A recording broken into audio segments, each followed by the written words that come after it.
unlikely to be awake at 6 in the morning, he drove carelessly by the house looking for the killer's car. The sun had not yet risen, but the gray light warned of its immediacy. In Vietnam, the Marines had called it first light. For Devlin, it was a secret time, a valley hidden in the rush of Detroit's day. He had learned its use from the Viet Cong.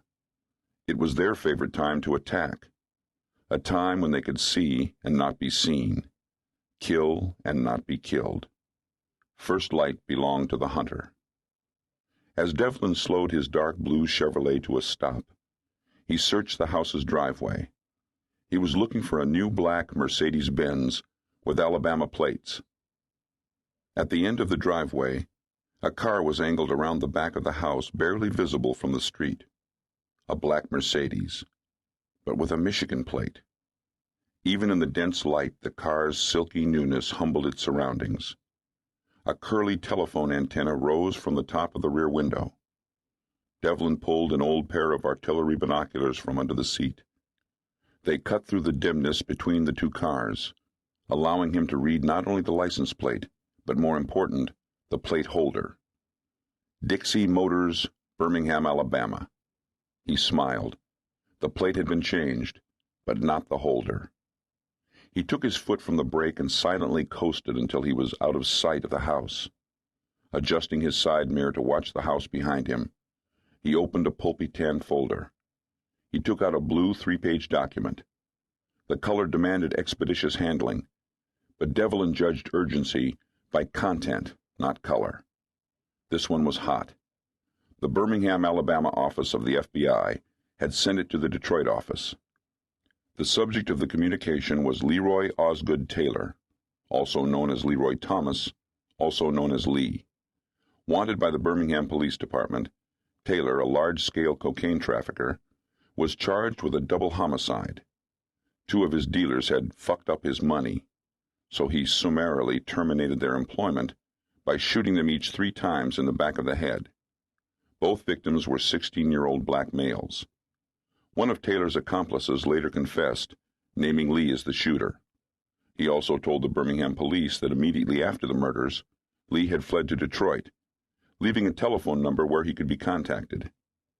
Taylor had reasoned that he could easily hide in Detroit's lush forest of dope dealers and murderers.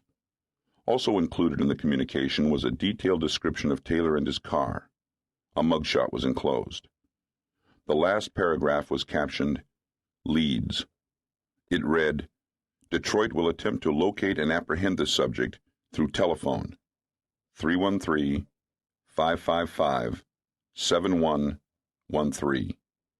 The last line on the page was underlined, Warning.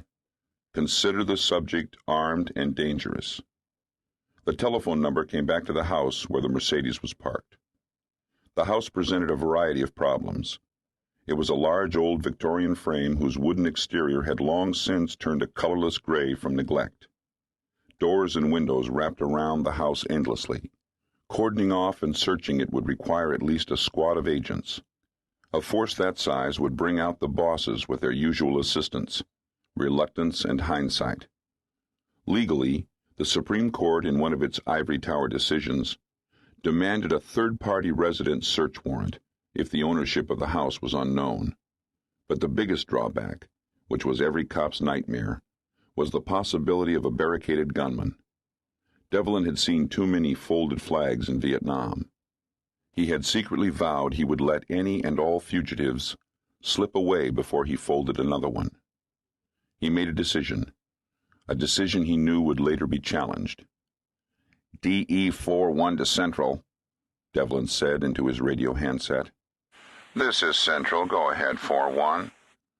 In 10 minutes, call the 5th Precinct and advise them that an agent needs assistance arresting an individual wanted for murder in Alabama. The address is 7778 Ashland. 7778 Ashland, that's 10-4-4-1. Quietly, he got out of the car. Without shutting the door completely, he closed it far enough to extinguish the interior lights. Abruptly, a house door opened behind him. Devlin turned quickly.